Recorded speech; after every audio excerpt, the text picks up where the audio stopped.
we're going to delve into the first our chat of this morning, Fame Week Africa. It stands as the ultimate convergence point for the continent's creative industry, where the festival is a celebration of film, of television, music and fashion that rivals the glamour and the sophistication of Cannes, but deeply rooted in the heart of Africa. And so under the themes, tastes and threads, it's not just a gathering, it's a bold showcase of our continent's creative pulse, where stories are told, styles expressed, and the future is being written today. And so perhaps to tell us a little bit more, we are joined by Portfolio Director of Fame Week, Martin. Hello, Martin. On that note, very good morning. Welcome. Thank you for joining us. Thank you for having me. These are exciting times for the continent and for the industry at large. And if we just look at the reality and the status quo today, tell us a little bit more about what that scene actually looks like. What genres, what stories are resonating with our continent and the diaspora? I think it is an exciting time to be a creative in Africa. Yes. Eyes are on us and on the continent. And you know what the amazing thing is? We are delivering on a global platform with African excellence. Absolutely. And for me, you know, answering your question, people want to know our authentic stories. And, you know, Africa, we are the origin of storytelling. And it actually makes sense. And, you know, there's a huge appetite for our stories. In fact, our payoff line this year is Tell It Africa, Tell It Bold. And, you know, that's really where we're coming from. So everything from soapies through to documentaries, through to thrillers, to horror.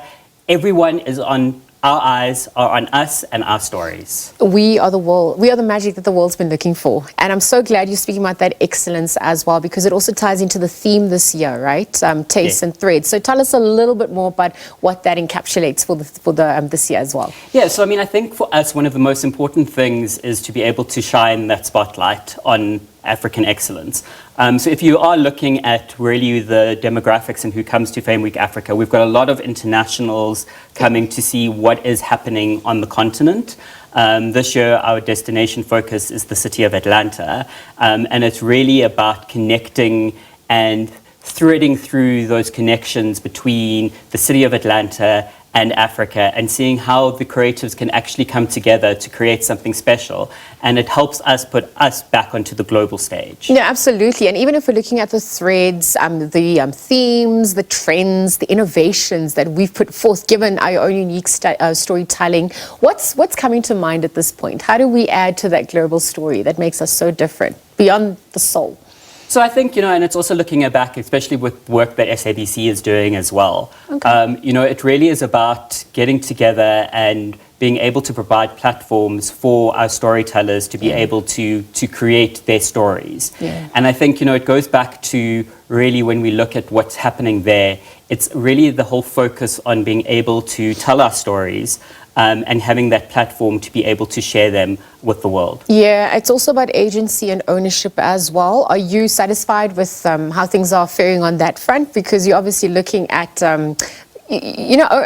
just agency at large, right? On the continent, you don't want to be outplayed by bigger players, by multinational corporations as well. So how are we also ensuring and safeguarding against that? So I think the most important thing is as well, and, you know, besides providing the platform for the story, there's also a lot of content, and you know, we are talking about IP ownership, and where that is going. And I think it is really important, because a lot of the time, and you know, we see it where people are approached by your larger corporations and they feel this is my big deal and I'm going to make it, but they don't actually realize when you sign over your IP, you're actually losing. And you know, for us, this is where we have these talks and these discussions so that our creatives can actually safeguard themselves, and to ensure longevity.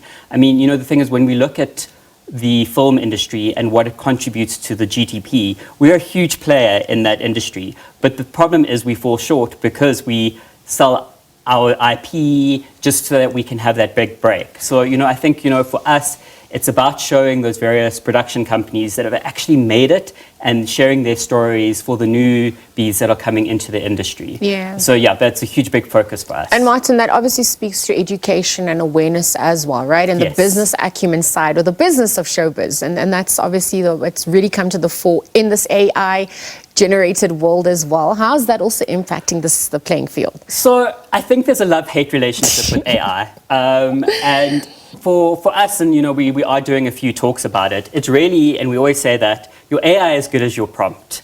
And it really tells that story of how you're using it. And, you know, we've actually seen quite a lot of things where that's AI, and you can question it. So what we're saying is embrace it. It's not going away, but how do we do it? And there are lots of focus on that as well. I personally feel we need to embrace it because it can actually enhance your skills. It's not going to take anything away. But like I said, it goes back to you're only as good as that prompt that you give it. Yeah, and it's a tool, to your point as well, that should be utilized or, you know, using collaborative ways as well.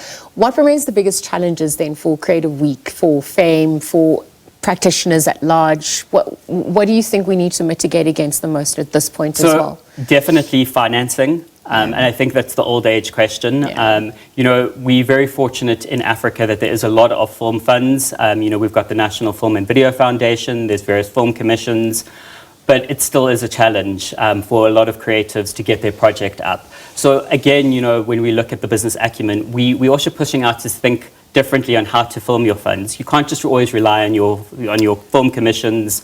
And, you know, Nigeria as well has pivoted a lot. A lot of these large corporations have pulled out of the continent. Yeah. There's various news about others.